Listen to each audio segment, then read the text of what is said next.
नमस्कार मित्रों। राजस्थान का भूगोल हम पढ़ रहे थे। पिछले वीडियो में भी हमने उसके बारे में पढ़ा। दो भौतिक प्रदेश हम देख चुके हैं अभी तक, उत्तर पश्चिम का रेतीला मरुस्थल और इसके अलावा अरावली पर्वतीय प्रदेश। दो भौतिक प्रदेश हम समाप्त कर चुके हैं।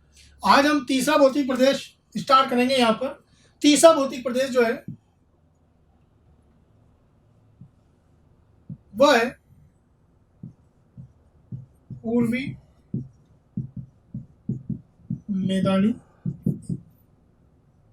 पूर्वी मैदानी प्रदेश।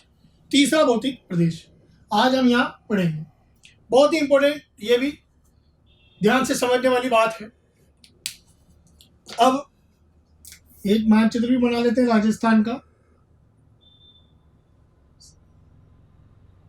ताकि समझने में आसानी रहे।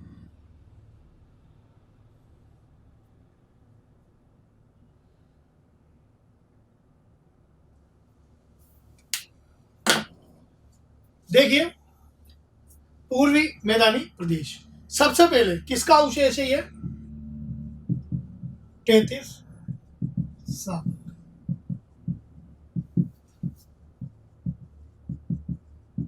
33 सागर का ये अवशेष है।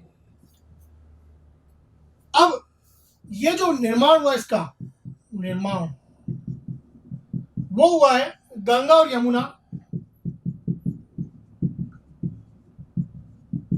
नदियों से। गंगा यमुना जो कि यूपी बिहार में बहती है, उत्तराखंड से निकल के, वो हमने भारत के भूगोल में पढ़ा था। उनका ये विस्तार हुआ थोड़ा इस तरफ, और इस वजह से ये मैदान बना। ये जो अरावली का भाग है इसके पूरब में, इसलिए इसको पूर्वी मैदान कहा जाता है, क्योंकि ये राजस्थान के पूर्व में भी है। तो अब इसका जो निर्माण हुआ है गंगा यमुना और इन नदियों के ही विस्तार से ही बना है। लेकिन वर्तमान में यहाँ कौन कौन सी नदियां हैं? चंबल है, बनास देख सकते हो आप इस एरिया में, बाणगंगा है, माही, ये प्रमुख बड़ी बड़ी नदियां हैं इस समय में। इसके अलावा नीचे बेड़ा चे कोठारी है, भीलवाड़ी की तरफ, वहां पर और भी इसमें कई सारी छोटी छोटी कई सारी नदियां हैं। नदियों बहुत है इस जगह पर। ये इसकी वर्तमान में स्थिति। अब नदियों से बना है, तो नदियों के क्षेत्र में मिट्टी कैसी मिलती है? जलोढ़।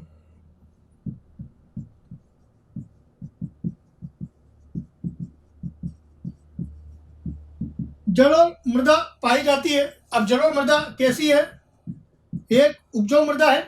तो यदि उपजाऊ मृदा है तो कृषि अवस्थाएं अच्छी है। कृषि अवस्थाएं यहाँ पर अच्छी देखने को मिलेगी। कृषि की दृष्टिकोण से ये अच्छा क्षेत्र होगा। अब जब कृषि की दृष्टि से अच्छा होगा तो यहाँ पर क्या होगा? जनघनत्व भी ज्यादा है,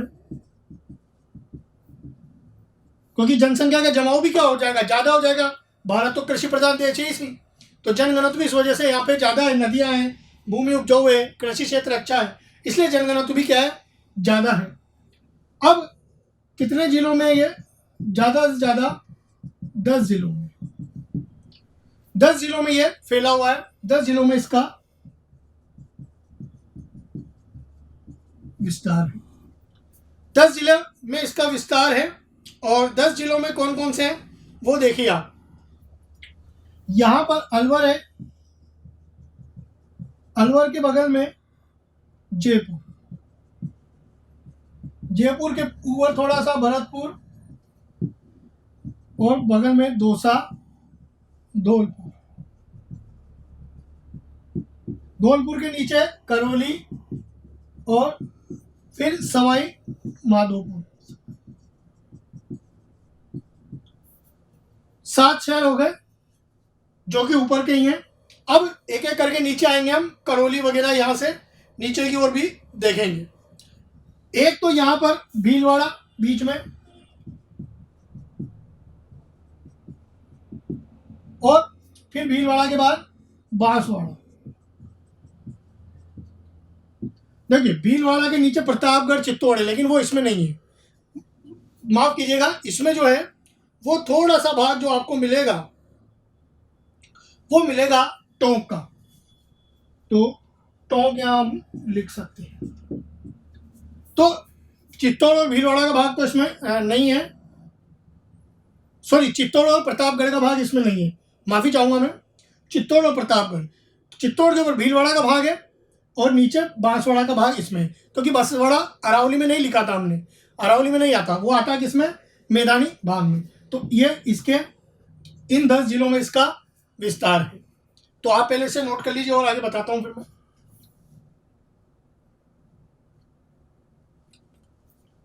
फिर आगे देखते हैं।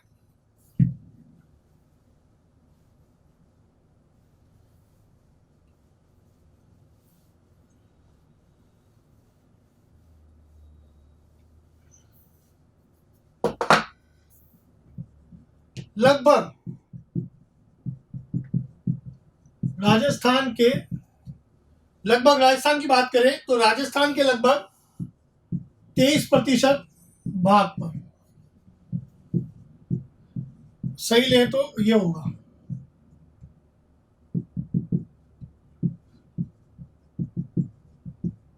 इसको राउंड फिगर में हम 23% लिख देते हैं, 23.03 है, ऐसे भाग पर फैला हुआ है। और यहां राजस्थान की 39% जनसंख्या,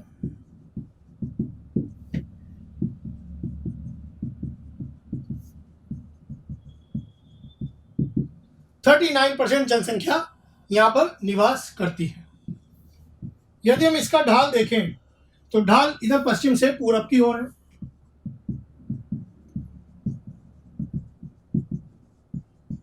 पश्चिम से पूर्व की ओर इसका ढाल है, जो कि बहुत इंपॉर्टेंट है। इंपॉर्टेंट ढाल पूछ सकता है कभी भी किस तरफ है, पश्चिम से पूरब की ओर है। फिर इसके बाद आती है यहाँ की जो जलवायु है,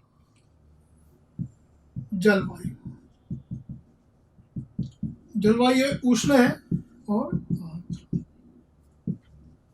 उष्ण आर्द्र है यहाँ की जलवायु। तो ये इंपॉर्टेंट नोट्स हैं, आप इसको नोट कर लीजिए।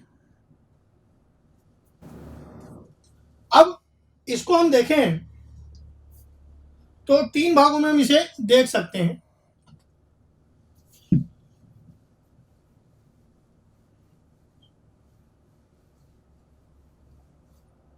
तीन भागों में इसे विभाजित किया जा सकता है।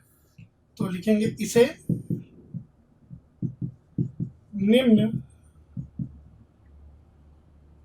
3 भागों में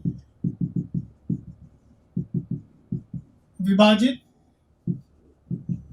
किया जा सकता है।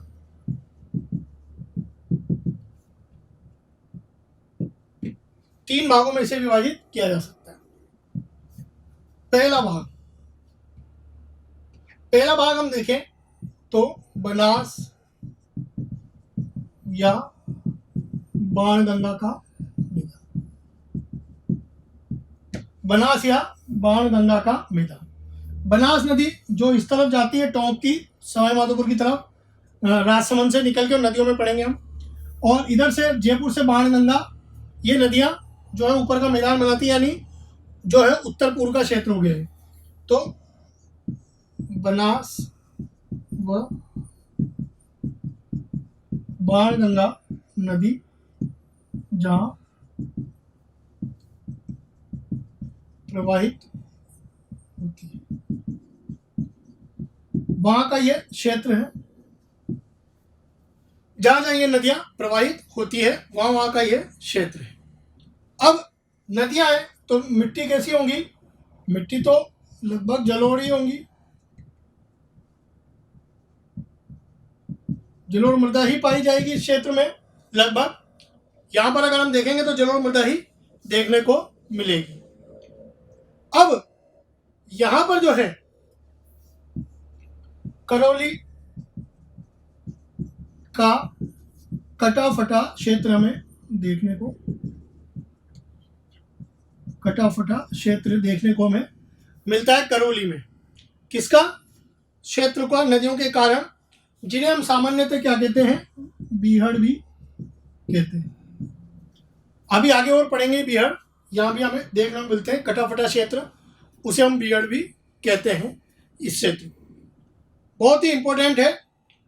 और भी नदियां हैं, रूपा, रेल, साबी, छोटी छोटी और भी कई सारी नदियां हैं। ढाल वही पश्चिम से पूर्व, पश्चिम से पूर्व की ओर है। तो एक मैदान तो ये हो गया, नोट कर लीजिए इसे।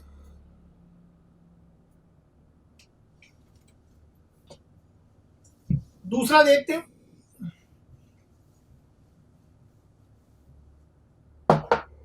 दूसरा इसी में चंबल बेसिन। चंबल वो उसके आसपास का जो क्षेत्र है जहां से चंबल नदी आ रही है, इस तरह से चंबल नदी निकलती है, राजस्थान और एमपी की भी सीमा भी बनाती है। तो चंबल व उसकी सहायक नदियों द्वारा निर्मित, जो कि कहां पर है? अब ये कहां पर है? एक तो सवाई माधोपुर, करौली का क्षेत्र, धौलपुर, इन क्षेत्रों में अब देखें हम तो वही उबड़ खाबड़ इस्तेला करती देखने को मिलेगी, जिन्हें हम क्या कहते हैं? बीहड़। उसमें करौली का भाग भी आ गया कुछ, वही बीहड़ कहेंगे। अब ये जो बीहड़ है, इस बीहड़ में देखें तो सबसे ज्यादा जो बीहड़ का क्षेत्रफल है वो कहते हैं कि सवाई माधोपुर में है। इस बीहड़ क्षेत्र को क्या कहते हैं? डांग। इसको बीहड़ के क्षेत्र को डांग क्षेत्र भी कहते हैं, सवाई माधोपुर, करौली, धौलपुर की तरफ। अब ये जो डांग है तो कहते हैं कि डांग की रानी, डांग की रानी है करौली।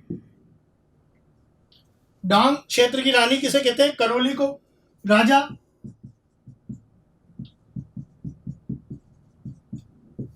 धौलपुर।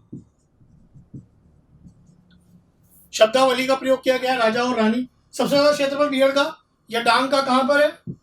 वो है सवाई माधोपुर में, बहुत बड़ा क्षेत्रफल फैला हुआ है। रानी राजा इनको कहते हैं, करौली के भाग में और धौलपुर के भाग में। तो ये चंबल बेसिन का जो क्षेत्र है बहुत इंपॉर्टेंट। मिट्टी कैसी है? मृदा तो इस क्षेत्र में उपजाऊ होगी।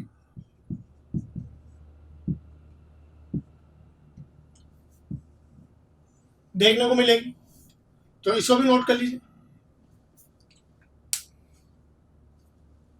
फिर तीसरा भाग,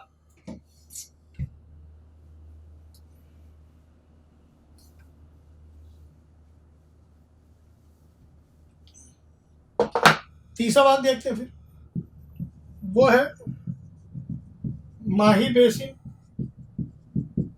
माही बेसिन, माही नदी जो दक्षिण से आती है और बांसवाड़ा और डूंगरपुर में बहती है। तो माही नदी के आसपास का क्षेत्र जो कि बांसवाड़ा व प्रतापगढ़ में क्या कहलाता है? कांठल। कांठल कहलाता है। और बांसवाड़ा व प्रतापगढ़ के बीच 56 नदी नालों, छोटी छोटी 56 नदी नाले छोटे छोटे हैं, जिसे 56 का मैदान कहते हैं, जिसे 56 का मैदान कहते हैं। हमने एक पढ़ा था 56 की पहाड़ियां, पहाड़ मेरे में जो नाकोड़ा पर्वत को ही लगभग कहा जाता है, उसी का विस्तार है। और एक ये 56 का मैदान, ये कहाँ है? माही नदी के आसपास। मिट्टी देखें, मृदा तो लाल मृदा यहाँ देखने को मिलती है, बहुत ही अच्छी मृदा है लाल मृदा, मोटे अनाजों के लिए अच्छी होती है, बहुत ही बढ़िया है ये मृदा मोटे अनाज के लिए, काफ़ी होते हैं इसमें। तो बहुत ही महत्वपूर्ण क्षेत्र है ये वाला, नीचे वाला भी, खास तौर से जो बांसवाड़ा का है भाग और प्रतापगढ़ को थोड़ा सा स्पर्श करता हुआ भाग है, वो बहुत ही इंपॉर्टेंट है यहाँ पर भी।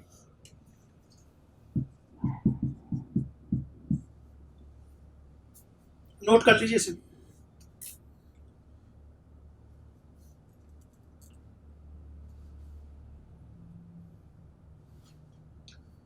अच्छा, एक चीज और है, माही नदी को कहते हैं आदिवासियों की गंगा, जो कि दक्षिण राजस्थान में कहा जाता है।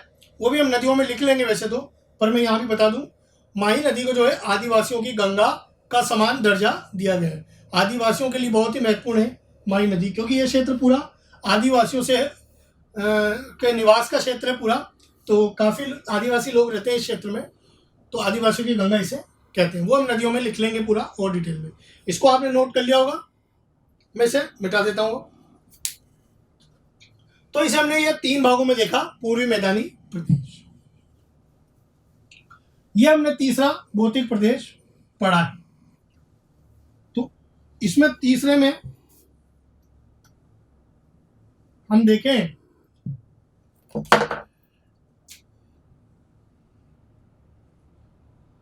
तो एक भाग हो गया ऊपर, दूसरा ये चंबल का जो करौली सवाई माधोपुर में इस जगह पर ऊपर की हो, ये वाला नहीं, ये तो हाड़ौती में आएगा भी, और ये तीसरा यहाँ पर। तो इस तरह से 3 भाग हैं इसके, अरावली का विस्तार है बाकी, तो इस तरह से 3 भाग है लगभग इसके। अब अगला भौतिक प्रदेश चौथा, जो कि अंतिम भौतिक प्रदेश भी है राजस्थान का, यह है दक्षिण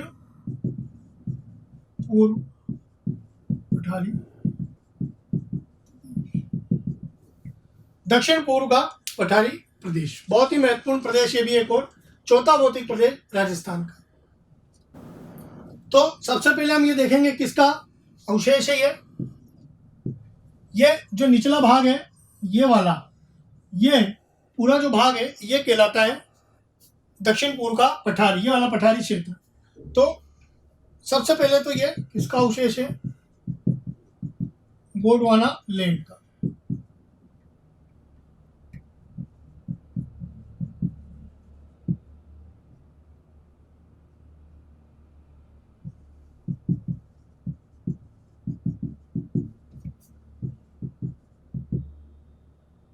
गोंडवाना लैंड का अवशेष है।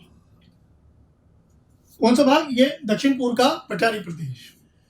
यहां देखें तो जो यह राजस्थान के लगभग 7% भाग पर, या वैसे तो इतना है, राउंड फिगर में 7% लिख देते हैं, भाग पर फैला है।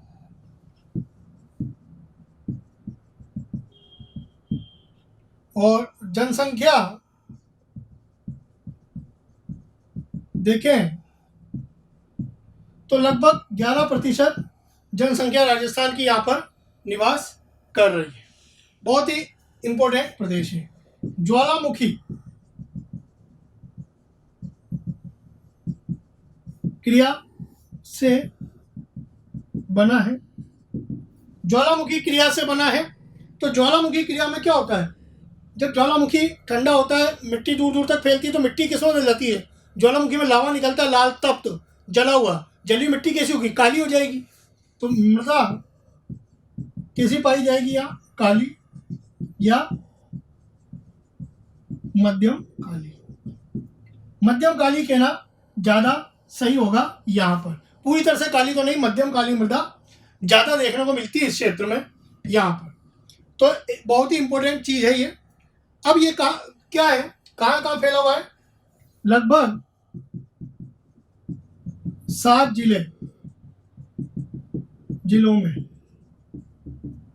7 जिले कौन कौन से हैं देखिए, कोटा, बारा, बूंदी है, झालावाड़। यानी 4 भाग तो 4 जिले तो केवल हाड़ौती के ही इसमें सम्मिलित हो गए, कोटा, बारां, बूंदी और झालावाड़। फिर इसके अलावा थोड़ा हिस्सा भीलवाड़ा का और चित्तौड़ का बाकी है, और एक थोड़ा सा बांसवाड़ा का हिस्सा भी ये थोड़ा सा कवर करता है। तो 7 जिलों में ये इनमें फैला हुआ है। इन 7 जिलों में इसका विस्तार है। आशा आपको नजर भी आ रहा होगा, थोड़ा जूम करके देखिएगा, नहीं तो 7 जिलों में ये फैला हुआ है। और ये जो पूरा क्षेत्र है, इधर अरावली, इधर नीचे विंध्याचल पर्वत है मध्य प्रदेश की ओर, तो अरावली व विंध्याचल पर्वत तो के मध्य संक्रांति प्रदेश है।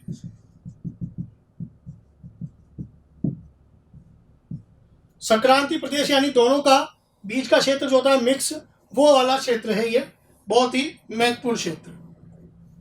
तो इसे आप पहले नोट कर लीजिए इन चीजों को, फिर एक दो चीजें और बताता हूं मैं, फिर आगे बढ़ते हैं।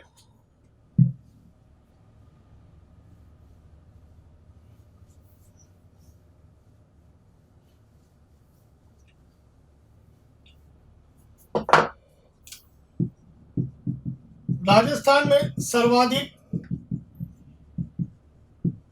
आर्द्रता पाई जाती है।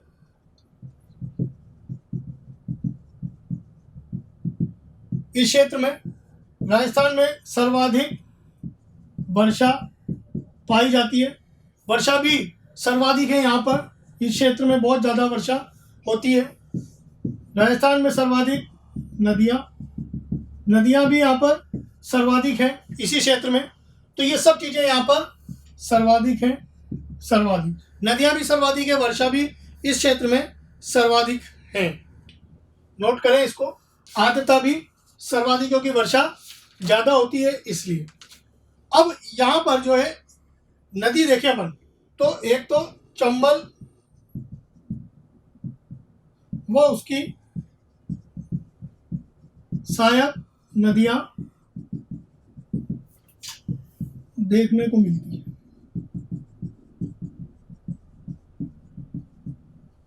चंबल व उसकी सहायक नदियां देखने को मिलती है इस क्षेत्र में।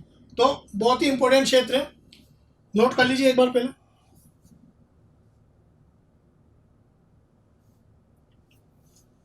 अब इसको भी हम निम्न 5 भागों में देख सकेंगे।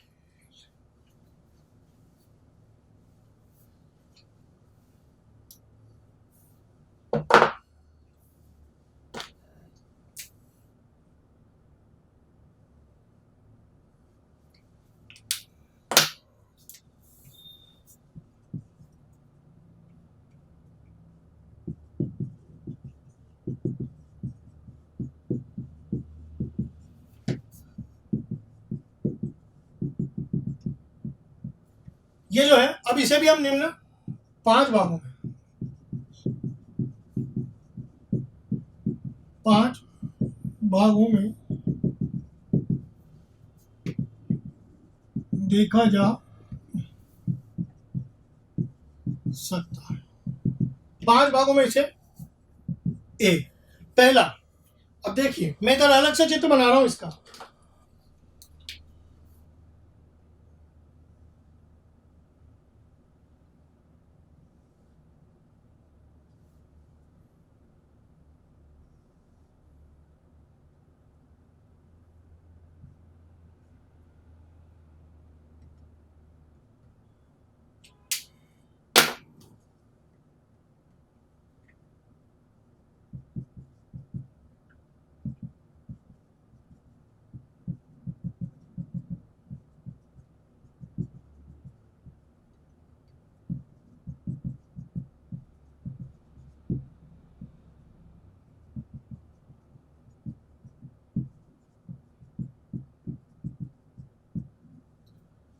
देखिए 7 जिलों में है।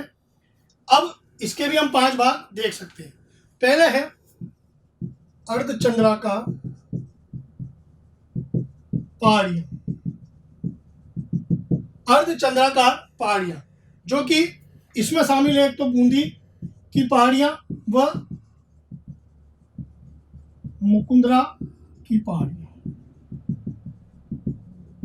यानी बूंदी और झालावाड़ का जो इधर मुकुंदरा की पहाड़ियां, इधर बूंदी की, ये मिलाकर एक क्षेत्र बनता है। बी, दूसरा नदीय मैदान, जिसमें चंबल व उसकी सहायक नदियां, सहायक नदियों में जैसे काली सिंध, पार्वती, परवन, मेज, ये सब इसमें सम्मिलित है। बी पार्ट में। सी पार्ट देखते हैं इसका फिर, यानी चंबल नदी जहां से निकल रही है इसके आसपास ये वाला भाग जो कोटा बारा झालावाड़ की ओर फैला हुआ है, तो सी पार्ट। फिर इसका सी पार्ट देखें हम, शाहबाद उच्च भूमि, शाहबाद की उच्च भूमि जो कि बारा के पूर्व में है। बारा जिले का जो पूर्वी भाग है ये, वो उस तरफ जो एमपी को स्पर्श कर रहा है, पूर्वी भाग बारा का, शाहबाद क्षेत्र उसकी पूर्व में स्थित है, वो वाला भाग इसमें गिना जाता है। डी, झालावाड़ का पठार, झालावाड़ का पठार झालावाड़ जिले में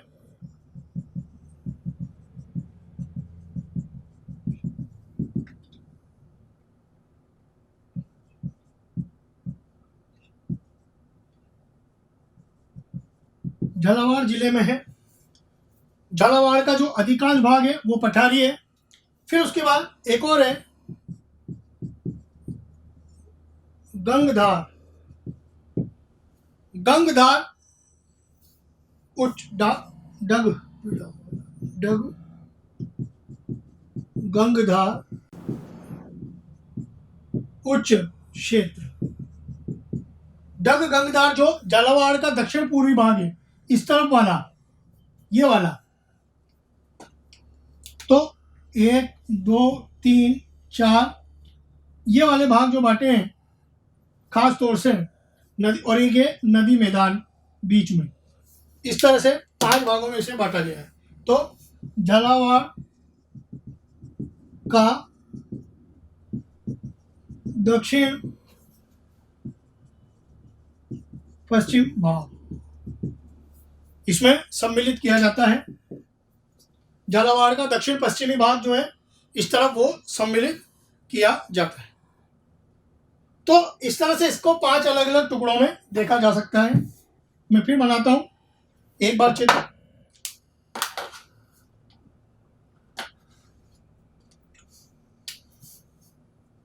इसको मिटा देता हूं मैं।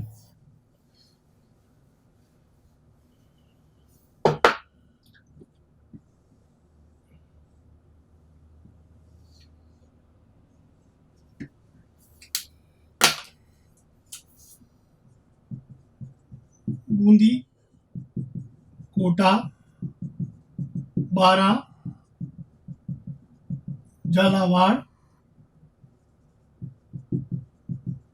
भीलवाड़ा, चित्तौड़ और बांसुरी।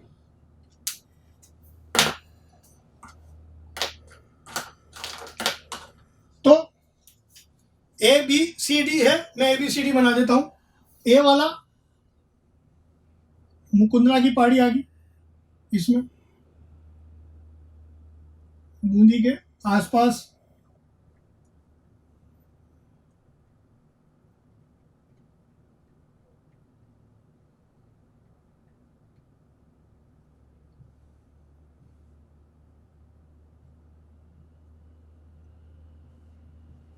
ए पार्ट। दूसरा है नदी वाला,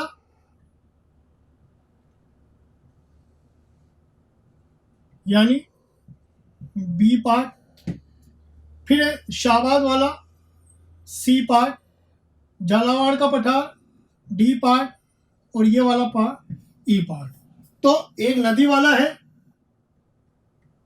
एक अर्धचंद्राकार पहाड़ी बूंदी से लेके झालावाड़, एक नदी का आसपास का भाग है, नदी और उसकी सहायक नदियां जो बना रही है वो वाला भाग, बी भाग जो है ये, और फिर शाहबाद का सी, डी झालावाड़ का पठार, ई इधर डग गंगदार उच्च से। तो ऐसे 5 भागों में इसको विभाजित किया गया है। नोट कर लीजिए आप एक बार। तो ये 5 भागों में से ये तो हमने केवल पठार को देखा है। अब इसकी अगर इकाई में देखें तो 2 इकाई के रूप में देख सकते हैं, भारत की 2 इकाई के रूप में। ये तो हमने राजस्थान के संदर्भ में ही देखा है।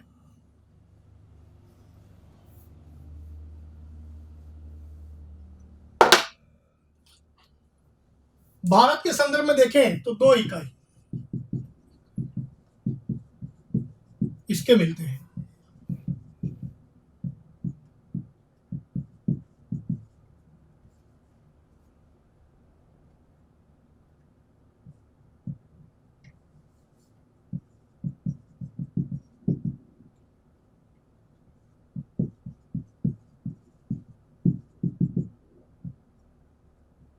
भारत के संदर्भ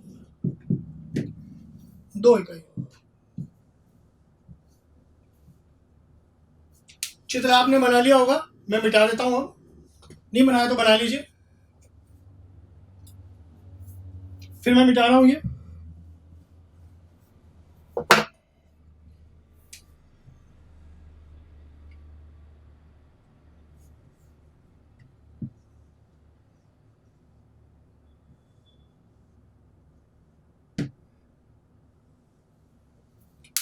अब देखिए, एक है विंध्यन, विंध्यन कगार,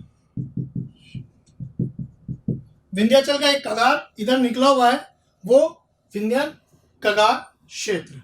और दूसरा है दक्कन लावा क्षेत्र। ठीक है, अब ये देखिए दोनों क्या है। विंध्याचल पर्वत जो कि मध्य प्रदेश में है, उसका एक भाग इधर निकला हुआ है, और ये जा रहा है कोटा बारा से होके पूरा धौलपुर के आसपास तक। कोटा से धौलपुर, सवाई माधोपुर करौली होते हुए धौलपुर। तो कोटा से जा रहा है सवाई माधोपुर, फिर करौली और धौलपुर। तब ये एक कगार के रूप में, एक पतली पट्टी के रूप में फैला हुआ है।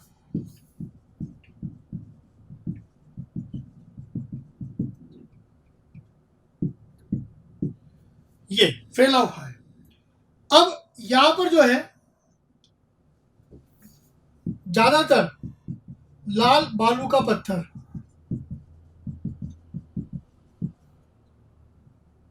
पाए जाते हैं।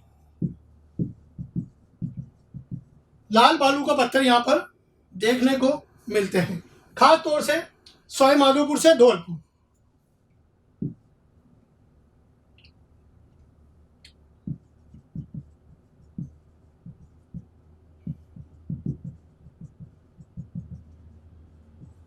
इन जगह लाल बालू पत्थर पाए जाते हैं। बालू मिट्टी, आपने देखा होगा कि लाल पत्थर बहुत प्रसिद्ध है धौलपुर का भी। और जैसे कि राष्ट्रपति भवन या दिल्ली में बड़ी बड़ी इमारतें हैं, वो इस पत्थर से बनी हुई है, ऐसा कहा जाता है।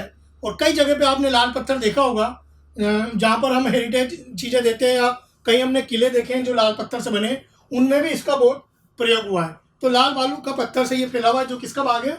विंध्याचल का पर्वत का ही विस्तार है, कगार के रूप में। कगार मतलब एक पतली सी कटक निकली होती है, उसको कहते हैं कगार। फिर दूसरा है दक्कन लावा क्षेत्र। दक्कन लो जो कि हाड़ौती में, हाड़ौती क्षेत्र में, यानी कोटा, बारा, बूंदी और जालौन।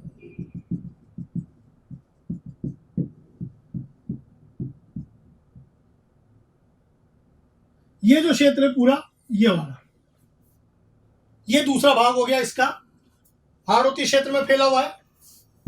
प्रायद्वीप पठार का विस्तार, प्रायद्वीप पठार हमने पढ़ा था भारत में, जहां पर दक्कन लावा क्षेत्र कहा जाता है, जिसे लावा निकला वही ज्वालामुखी क्षेत्र, मिट्टी वही मध्यम काली मृदा वाला क्षेत्र देखने को ये मिलता है। और जो इम्पोर्टेंट है सबसे ज्यादा वो है इसमें मुकुंदरा की पहाड़ियां।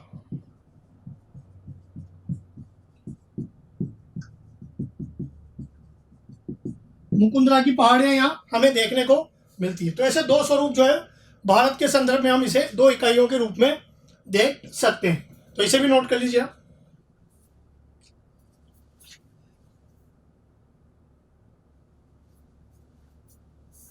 तो ये हमने आज देखा चौथा भौतिक प्रदेश, यानी तीसरा और चौथा भौतिक प्रदेश हमने पढ़ लिया। सारे भौतिक प्रदेश हम अब पढ़ चुके हैं सामान्य तौर पर। चारों भौतिक प्रदेश की अपनी अपनी विशेषताएं, अपनी अपनी खूबियां हैं, अपने अपने अलग अलग तथ्यात्मक चीजें हैं। इनको याद करने का प्रयास कीजिएगा, समझने का प्रयास कीजिएगा। मैं इनका चारों का एक मोटा चार्ट बना देता हूं यहाँ पर, ताकि आपको और अच्छे से याद करने में दिक्कत ना हो।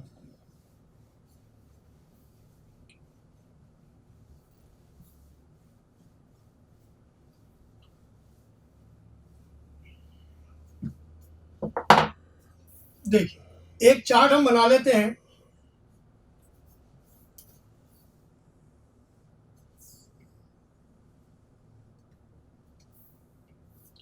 चार्ट में हम ये देखेंगे कि कौन कौन सा क्षेत्र है।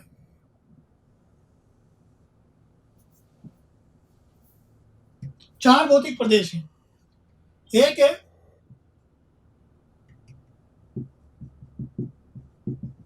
उत्तर पश्चिम मरुस्थल,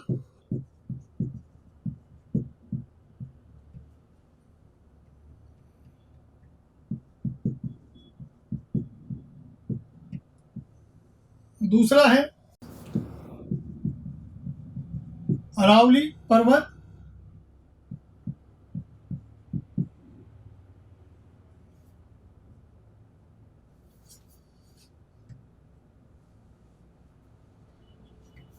तीसरा है पूर्वी मैदान,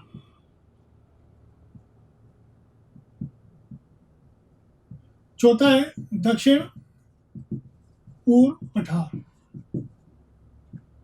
ठीक है, ये चार भौतिक प्रदेश हैं। इनका क्षेत्रफल कितना है वो देख लेंगे, जनसंख्या कितनी है एक मोटा मोटा इनका आइडिया हम देख लेंगे। जनसंख्या कितनी है, कौन कौन से इसमें जिले शामिल है, और उत्पत्ति या अवशेष किसके हैं इसमें, ये भी देख लेंगे।